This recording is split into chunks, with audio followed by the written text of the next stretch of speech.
Aí também aí mostrando um pouquinho mais da parte da integração entre a sala de estar com o home.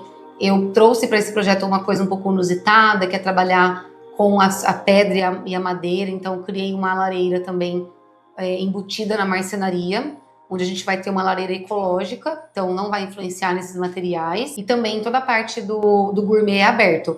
O apartamento original, ele é entregue com porta, entre a área de estar e a gourmet, mas nesse caso eu fiz uma proposta de tirar essa porta, fazer somente o fechamento da varanda e integrar essas áreas, que é onde geralmente os clientes, grande parte de quem compra um projeto como esse, um apartamento como esse, utiliza.